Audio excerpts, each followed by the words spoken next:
Oh no. Lane. Dismissal. Bowler can't believe. Catch it is the call. And catch it is.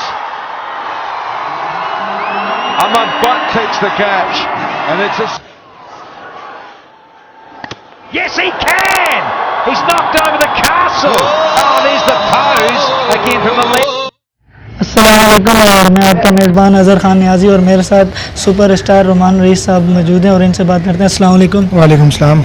Sir, आप इतने अरसे cricket से दूर रहे और आपके चाहने वाले आपको याद कर रहे हैं, कैसा फील कर रहे हैं? सर ऑब्वियसली अच्छा भी फील कर रहा हूँ, बुरा भी फील कर रहा हूँ, क्योंकि ज़ाहिर है मेरे जो फैंस हैं, जो मेरे चाहने वाले हैं, वो मुझे याद कर रहे हैं इस वजह से कि मैं काफ़ी दिन से क्रिकेट में नज़र नहीं आ रहा। लेकिन अनफॉर्चुनेटली कुछ इंजरी का पार्ट था लाइफ में और अब रिकवर कर चुका हूँ काफ़ी हद तक। इंशाल्लाह 1-1.5 महीना और लगेगा तो इंशाल्लाह वापस फील्ड में आ जाऊँगा।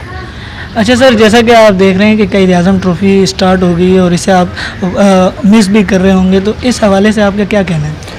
जी बिल्कुल मिस कर रहा हूँ मैं रेड बॉल क्रिकेट को। और दूसरी चीज़ ये कि क़ायद-ए-आज़म ट्रॉफ़ी का जो नया सिस्टम और नया सारे रूल्स और रेगुलेशंस आए तो काफ़ी बेहतर कल पहला दिन रहा है पूरी टीमों का।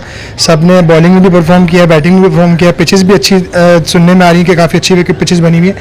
तो मैं ये समझता हूँ कि ये बड़ा सक्सेसफुल स्ट्रक्चर होगा और इस चीज़ को पॉजिटिव लेना चाहिए सारे प्लेयर्स को, सारी मैनेजमेंट को, पीसीबी को, कि जो उन्होंने नया एक चीज़ अप्लाई की है वो इंशाल्लाह सक्सेसफुल होगी।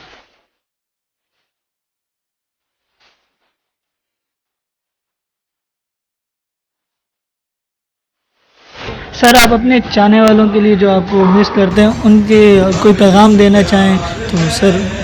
बस मेरा यही मैसेज है कि मेरे लिए दुआ करें कि अल्लाह पाक मुझे जल्द से जल्द रिकवर कर दे और मैं मेहनत कर रहा हूँ और मेरे लिए दुआ करना ना छोड़िएगा और इंशाल्लाह आप लोगों को बहुत जल्द मैं दिखूँगा। Thank you so much.